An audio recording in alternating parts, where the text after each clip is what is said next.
महाभारतं महाभारतं महाभारतं महाभारतम्।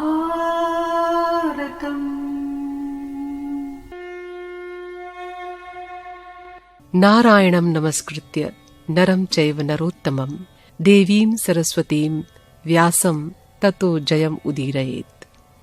अंतर्यामी नारायण स्वरूप भगवान श्री कृष्ण और उनके सखा नररत्न अर्जुन, उनकी लीला प्रकट करने वाली भगवती सरस्वती और उसके वक्ता भगवान व्यास को नमस्कार करके आसुरी संपत्तियों का नाश करके अंतःकरण पर विजय प्राप्त कराने वाले महाभारत का पठन और श्रवण करना चाहिए।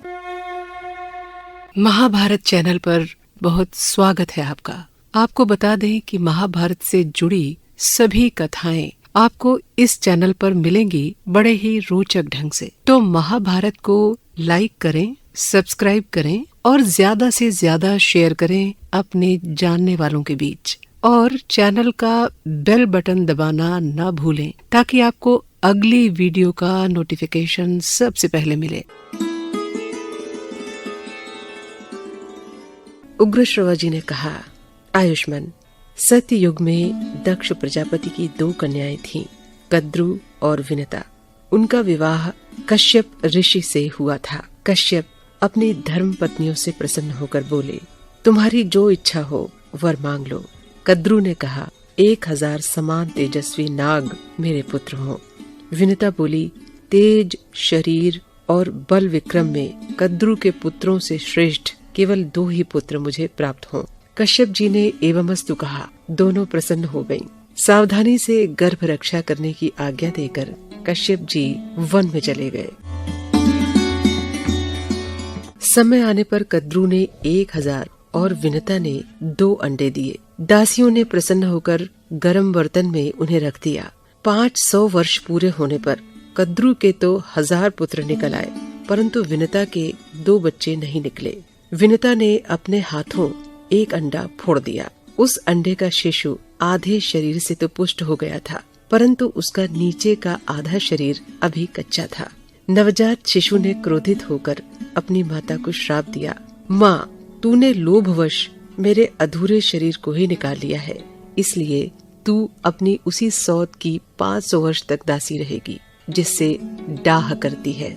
यदि मेरी तरह तूने दूसरे अंडे को भी फोड़कर उसके बालक को अंगहीन या विकृतांग न किया तो वही तुझे इस श्राप से मुक्त करेगा। यदि तेरी ऐसी इच्छा है कि मेरा दूसरा बालक बलवान हो तो धैर्य के साथ 500 वर्ष तक और प्रतीक्षा कर। इस प्रकार श्राप देकर वो बालक आकाश में उड़ गया और सूर्य का सारथी बना। प्रातःकालीन लालिमा उसी की झलक है। उस बालक का नाम अरुण हुआ। समय पूरा होने पर महातेजस्वी गरुड़ माता की सहायता के बिना ही अंडा फोड़कर उससे बाहर निकल आए। उनके तेज से दिशाएं प्रकाशित हो गईं। उनकी शक्ति, गति, दीप्ति और वृद्धि विलक्षण थी। नेत्र बिजली के समान पीले और शरीर अग्नि के समान तेजस्वी। वे जन्मते ही आकाश में बहुत ऊपर उड़ गए। उस समय वे ऐसे जान पड़ते थे मानो दूसरा बड़वानल ही हो। देवताओं ने समझा अग्निदेव ही इस रूप में बढ़ रहे हैं। उन्होंने विश्व रूप अग्नि की शरण में जाकर प्रणाम किया। अग्निदेव, आप अपना शरीर मत बढ़ाइए। क्या आप हमें भस्म कर डालना चाहते हैं? देखिए देखिए, आपकी यह तेजोमय मूर्ति हमारी ओर बढ़ती आ रही है। अग्नि ने कहा, देवगण, ये मेरी मूर्ति नहीं है, ये विनतानंदन परम तेजस्वी पक्षीराज गरुड़ हैं। इन्हीं को देखकर आप लोगों को भ्रम हुआ है। ये नागों के नाशक, देवताओं के हितैषी और असुरों के शत्रु हैं। आप इनसे भयभीत न हो, मेरे साथ चलकर इनसे मिल लें। अग्नि के साथ जाकर देवता और ऋषियों ने गरुड़ की स्तुति की। देवता और ऋषियों की स्तुति सुनकर गरुड़ जी ने कहा, मेरे भयंकर शरीर को देखकर जो लोग घबरा गए थे वे अब भयभीत न हो। मैं अपने शरीर को छोटा और तेज को कम कर लेता हूँ। सब लोग प्रसन्नता पूर्वक लौट गए। एक दिन विनीत विनता अपने पुत्र के पास बैठी हुई थी। कद्रु ने उसे बुलाकर कहा, मुझे समुद्र के भीतर नागों का एक दर्शनीय स्थान देखना है। वहाँ तू मुझे ले चल। अब विनता ने कद्रू को और गरुड़ जी ने माता की आज्ञा से सर्पों को अपने कंधों पर बैठा लिया और उनके अभीष्ट स्थान को ले चले। गरुड़ जी बहुत ऊपर सूर्य के निकट से चल रहे थे। तीक्ष्ण गर्मी के कारण सर्प बेहोश हो गए। कद्रू ने इंद्र की प्रार्थना करके सारे आकाश को मेघ मंडल से आच्छादित करा दिया। वर्षा हुई, सब सर्प सुखी हो गए। उन्होंने अभीष्ट स्थान पर पहुंचकर लवण सागर, मनोहर वन आदि देखा, यथेच्छ विहार किया और खूब खेल कूद कर गरुड़ से कहा, अब हमें और किसी द्वीप में ले चलो। गरुड़ कुछ चिंता में पड़ गए। उन्होंने सोच विचार कर अपनी माता से पूछा कि माँ, मुझे सर्पों की आज्ञा का पालन क्यों करना चाहिए? विनता ने कहा, बेटा, इन सर्पों के छल से मैं बाजी हार गई और दुर्भाग्यवश अपनी सौत कद्रू की दासी हो गई। अपनी माता के दुख से गरुड़ भी बड़े दुखी हुए। उन्होंने सर्पों से कहा, सर्पगण, ठीक ठीक बताओ, मैं तुम्हें कौन सी वस्तु ला दूं अथवा तुम लोगों का कौन सा उपकार कर दूं जिससे मैं और मेरी माता दासत्व से मुक्त हो जाएं। सर्पों ने कहा, गरुड़, यदि तुम अपने पराक्रम से हमारे लिए अमृत ला दो तो हम तुम्हें और तुम्हारी माता को दासत्व से मुक्त कर देंगे।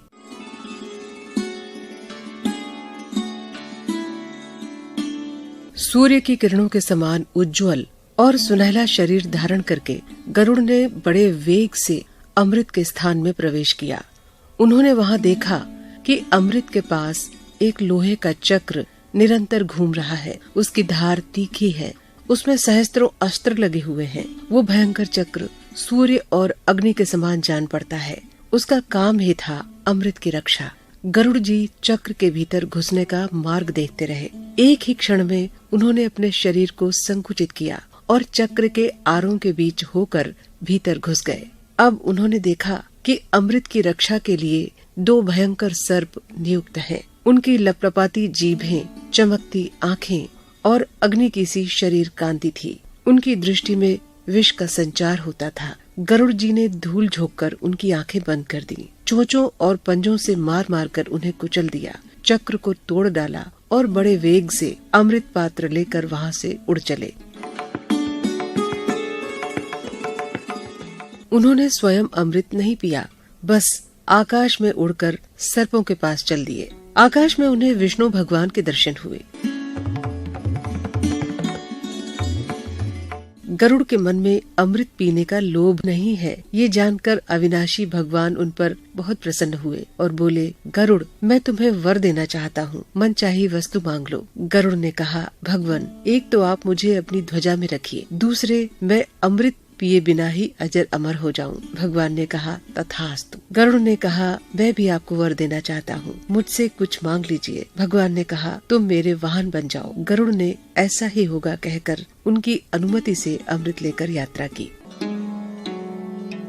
अब तक इंद्र की आंखें खुल चुकी थीं। उन्होंने गरुड़ को अमृत ले जाते देख क्रोध से भरकर वज्र चलाया। गरुड़ ने वज्राहत होकर भी हंसते हुए कोमल वाणी से कहा, इंद्र, जिनकी हड्डी से ये वज्र बना है, उनके सम्मान के लिए मैं अपना एक पंख छोड़ देता हूँ। तुम उसका भी अंत नहीं कर सकोगे। वज्राघात से मुझे तनिक भी पीड़ा नहीं हुई है। गरुड़ ने अपना एक पंख गिरा दिया। उसे देखकर लोगों को बड़ा आनंद हुआ। सबने कहा, जिसका वो पंख है उस पक्षी का नाम सुपर्ण हो। इंद्र ने चकित होकर मन ही मन कहा, धन्य है ये पराक्रमी पक्षी। उन्होंने कहा, पक्षीराज, मैं जानना चाहता हूँ कि तुम में कितना बल है, साथ ही तुम्हारी मित्रता भी चाहता हूँ। गरुड़ ने कहा, देवराज, आपकी इच्छा अनुसार हमारी मित्रता रहे। बल के संबंध में क्या बताऊं? अपने मुंह से अपने गुणों का बखान, बल की प्रशंसा सत्पुरुषों की दृष्टि में अच्छी नहीं है। आप मुझे मित्र मानकर पूछ रहे हैं तो मैं मित्र के समान ही बतलाता हूँ कि पर्वत, वन, समुद्र और जल सहित सारी पृथ्वी को तथा इसके ऊपर रहने वाले आप लोगों को अपने एक पंख पर उठाकर मैं बिना परिश्रम उड़ सकता हूँ। इंद्र ने कहा, आपकी बात 16 आने सत्य है। आप अब मेरी घनिष्ठ मित्रता स्वीकार कीजिए। यदि आपको अमृत की आवश्यकता न हो तो मुझे दे दीजिए। आप ये ले जाकर जिन्हें देंगे वे हमें बहुत दुख देंगे। गरुड़ जी ने कहा, देवराज, अमृत को ले जाने का एक कारण है। मैं इसे किसी को पिलाना नहीं चाहता हूँ। मैं इसे जहाँ रखूँ वहाँ से आप उठा लाइए। इंद्र ने संतुष्ट होकर कहा, गरुड़, मुझसे मुँह मांगा वर ले लो। गरुड़ को सर्पों की दुष्टता और उनके छल के कारण होने वाले माता के दुख का स्मरण हो आया। उन्होंने वर मांगा, ये बलवान सर्प ही मेरे भोजन की सामग्री हो। देवराज इंद्र ने कहा, तथास्तु। इंद्र से विदा होकर गरुड़ सर्पों के स्थान पर आए। वहीं उनकी माता भी थीं। उन्होंने प्रसन्नता प्रकट करते हुए सर्पों से कहा, ये लो, मैं अमृत ले आया, परंतु पीने में जल्दी मत करो, मैं इसे कुशों पर रख देता हूँ। स्नान करके पवित्र हो लो, फिर इसे पीना। अब तुम लोगों के कथ्यानुसार मेरी माता दासीपन से छूट गई, क्योंकि मैंने तुम्हारी बात पूरी कर दी है। सर्पों ने स्वीकार कर लिया। जब सर्पगण प्रसन्नता से भरकर स्नान करने के लिए गए, तब इंद्र अमृत कलश उठाकर स्वर्ग ले आए। मंगल कृत्यों से लौटकर सर्पों ने देखा तो अमृत उस स्थान पर नहीं था। उन्होंने समझ लिया कि हमने विनता को दासी बनाने के लिए जो कपट किया था, उसी का ये फल है। फिर ये समझकर कि यहाँ अमृत रखा गया था, इसलिए संभव है कि इसमें उसका कुछ अंश लगा हो। सर्पों ने कुशों को चाटना शुरू कर दिया। ऐसा करते ही उनकी जीभ के 2-2 टुकड़े हो गए। अमृत का स्पर्श होने से कुश पवित्र माना जाने लगा। अब गरुड़ कृतकृत्य होकर आनंद से अपनी माता के साथ रहने लगे। वे पक्षीराज हुए। उनकी कीर्ति चारों ओर फैल गई और माता सुखी हो गई। वीडियो को समाप्त करने से पहले आपसे निवेदन है कि लाइक, शेयर और सब्सक्राइब करने के साथ ही कमेंट बॉक्स में अपने कमेंट्स जरूर लिखें। अपने कमेंट्स में आप महाभारत से जुड़ा कोई भी सवाल पूछ सकते हैं। तो मिलते हैं फिर अगली वीडियो में। तब तक के लिए नमस्कार।